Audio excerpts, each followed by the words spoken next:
I think you have to think a little bit, but even if you don't think a little bit, it's still really fun and entertaining. But because it's Rupert Holmes, so it's a really smart book, it's a cleverly put together book, and people would actually come back several times and see it because they'd be like, oh, to try and understand it, because it is a murder mystery, but it's also a backstage musical, and it has just a lot of really, really fun and interesting characters in it as well.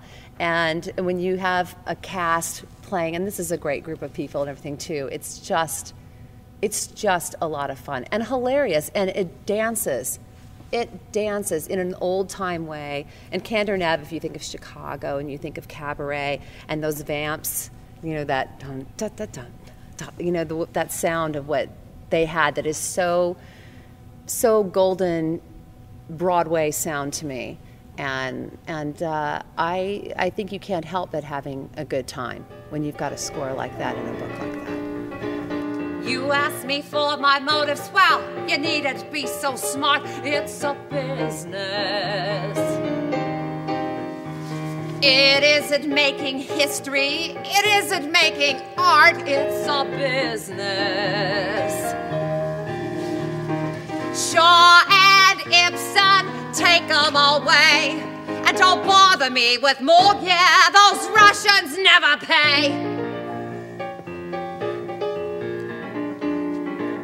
I once knew a producer whose pretension knew no bounds in the business. My first experience was here last summer. I did Leo Bloom and the Producers. And it was really great. First of all, it's a fantastic city here and just a great organization, really first-class people. Last time was a real treat because it was the very beginning of the season and I knew the role cold, and so it was just about finding new bits with the new people here. This time it's very different because this role is all brand new to me. So I'm very excited and not surprisingly a little scared, but really looking forward to it. He's a great character. Boston police investigator, Lieutenant Frank Chaffee. He is a frustrated actor. He takes a couple of weeks of vacation every year just to go work in local community theater, and that's his real passion. But he has a very analytical brain, and he is lucky enough, he loves his detective work, that in this particular show, his two passions collide. And so he gets to figure out who killed an actor on stage during an out-of-town tryout in Boston. And at the same time, he gets to help them fix the show. Yeah, it's delicious. Oh, yes, I just played Grace Farrell and Annie, and they're similar. They're leading lady types, but I feel like Nikki is a little more carefree, a little younger, a little more just invigorated and carefree about life, and Grace is a little more reserved and businesslike. So this is really fun for me to kind of get out of my shell a little bit. You and I, we could stay a tough act to follow in every way if you'll hold my hand and let the music start. Let the curtains part, let the spotlight glow. Gosh, I wish I could do that. Well, you can, Frank. It's simple, really. Just follow me. Stomp, hop, flap, flap, tip, stomp, hop, flap, flap, tip, stomp, hop, flap, flap, tip, stomp, hop, flap, flap, tip, stomp. Looking good, Frank. Real good. We'd be a tough act to follow. A tough act to follow. I know. You know, it's interesting.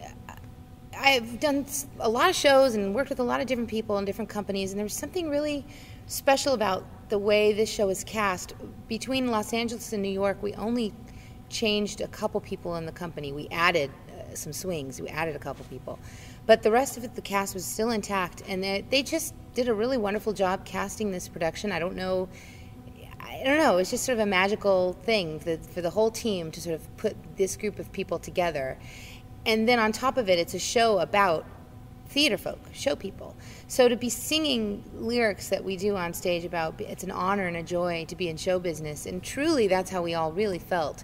And there are no small roles in the show. Everybody is really important to the plot and to the story. And so I think as actors, if you embrace that and don't sit back and really embrace your part and what you have to contribute to the show, as you should really in any job you have, but sometimes it's, you know, harder to do than others.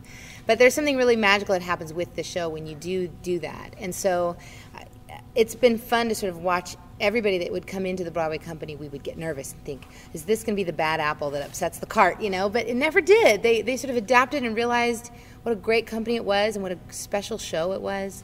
And I think that the audience sees that as well. And I think that's what makes their experience so rewarding, and wanting them to come back a second and third time to follow the mystery again and watch different people and really be a part of the experience a second, third time.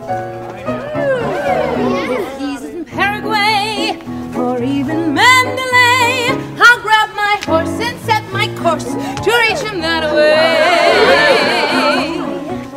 I've known a man or two, a score or more, it's true. And if he stays or if he strays depends on my lasso. It ain't just how you woo 'em, but how you proceed to pursue 'em. If you move this way, and shake it that way, there's every chance he'll see you dance and holler that way. Then if you flip away, rotate your hip away. Just wait and see, I guarantee your man won't slip away. Aaron is he's a composer, and primarily he's worked with his wife, who is now his ex-wife, writing shows. And as a working relationship, he finds it very hard to disconnect his love for his wife from his working relationship with her.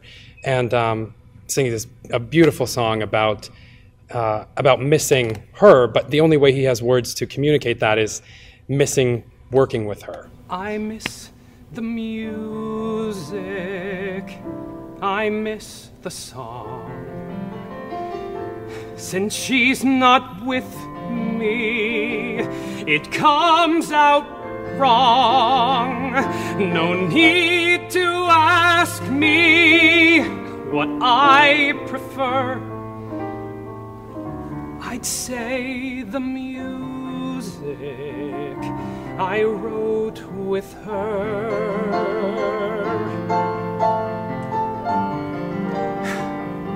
You might have known before I met her, I rode alone. But if you ask me what I prefer, I'd say the music I wrote with her. Well, I play Christopher Belling, who is the director of Robin Hood, the show that is in Boston pre-Broadway.